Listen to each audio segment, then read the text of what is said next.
Bible in a Year Live Chronological Project, Week 24, Day 2, Christian Standard Bible. Israel's adultery forgiven. Therefore, I am going to persuade her, lead her to the wilderness, and speak tenderly to her. There I will give her vineyards back to her, and make the valley of Achor into a gateway of hope. There she will respond as she did in the days of her youth, as in the day she came out of the land of Egypt. In that day, this is the Lord's declaration, you will call me my husband, and no longer call me my BIAYL. For I will remove the names of the BIAYLs from your mouth. They will no longer be remembered by their names. On that day I will make a covenant for them with the wild animals, the birds of the sky, and the creatures that crawl on the ground. I will shatter bow, sword, and weapons of war in the land, and will enable the people to rest securely. I will take you to be my wife forever. I will take you to be my wife in righteousness, justice, love, and compassion. I will take you to be my wife in faithfulness, and you will know the Lord. On that day I will respond, this is the Lord's declaration. I will respond to the sky, and it will respond to the earth. The earth will respond to the grain, the new wine, and the fresh oil, and they will respond to Jezreel. I will sow her in the land for myself, and I will have compassion on Lo Ruhamah.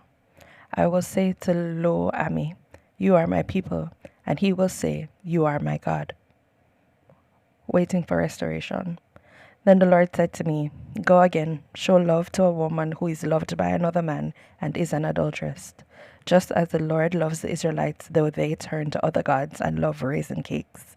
So I bought her for 15 shekels of silver and 9 bushels of barley. I said to her, you are to live with me many days. You must not be promiscuous or belong to any man, and I will act the same way toward you. For the Israelites must live many days without king or prince, without sacrifice or sacred pillar, and without ephod or household idols. Afterward, the people of Israel will return and seek the Lord their God and David their king. They will come with an awe to the Lord and to his goodness in the last days. God's case against Israel. Hear the word of the Lord, people of Israel, for the Lord has a case against the inhabitants of the land. There is no truth, no faithful love, and no knowledge of God in the land. Cursing, lying, murder, stealing, and adultery are rampant. One act of bloodshed follows another. For this reason the land mourns, and everyone who lives in it languishes. Along with the wild animals and the birds of the sky, even the fish of the sea disappear. But let no one dispute, let no one argue, for my case is against you priests. You will stumble by day, the prophet will also stumble with you by night, and I will destroy your mother. My people are destroyed for lack of wisdom. Because you have rejected knowledge, I will reject you from serving as my priest. Since you have forgotten the law of your God, I will also forget your sons. The more they multiplied, the more they sinned against me. I will change their honor into disgrace. They feed on the sin of my people. They have an appetite for their iniquity. The same judgment will happen to both people and priests. I will punish them for their ways and repay them for their deeds. They will eat but not be satisfied. They will be promiscuous but not multiply, for they have abandoned their devotion to the Lord. Promiscuity, wine, and new wine take away one's understanding. My people consult their wooden idols, and their divining rods inform them. For a spirit of promiscuity leads them astray. They act promiscuously in disobedience to their God. They sacrifice on the mountaintops, and they burn offerings on the hills, and under oaks, poplars, and terebinths, because their shade is pleasant. And so your daughters act promiscuously, and your daughters-in-law commit adultery. I will not punish your daughters when they act promiscuously, or your daughters-in-law when they commit adultery, for the men themselves go off with prostitutes, and make sacrifices with cult prostitutes. People without discernment are doomed. Warnings for Israel and Judah. Israel, if you act promiscuously, don't let Judah become guilty. Do not go to Gilgal or make a pilgrimage to Beth Haven, and do not swear an oath as the Lord lives. For Israel is as obstinate as a stubborn cow.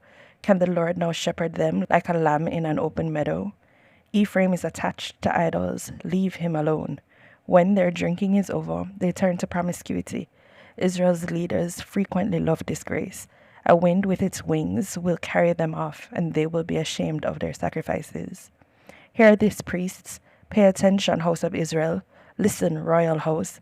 For the judgment applies to you because you have been a snare at Mizpah and a net spread out at Tabor. Rebels are deeply involved in slaughter. I will be a punishment for all of them.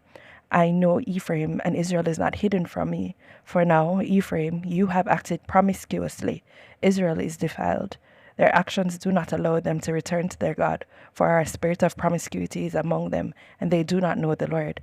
Israel's arrogance testifies against them. Both Israel and Ephraim stumble because of their iniquity. Even Judah will stumble with them.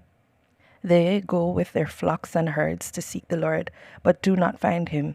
He has withdrawn from them. They betrayed the Lord indeed. They gave birth to illegitimate children. Now the new moon will devour them, along with their fields. Blow the ram's horn in Gibeah, the trumpet in Ramah. Raise a war cry in Bethaven. Look behind you, Benjamin. Ephraim will become a desolation on the day of punishment. I announce what is certain among the tribes of Israel. The princes of Judah are like those who move boundary markers. I will pour out my fury on them like water.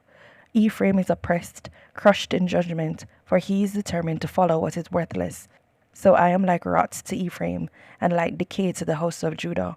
When Ephraim saw his sickness and Judah his wounds, Ephraim went to Assyria and sent a delegation to the great king.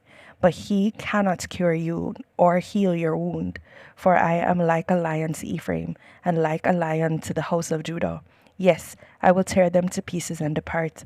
I will carry them off, and no one will rescue them. I will depart and return to my place until they recognize their guilt and seek my face. They will search for me in their distress. A call to repentance. Come, let's return to the Lord, for he has torn us and he has healed us. He has wounded us and he has bound up our wounds.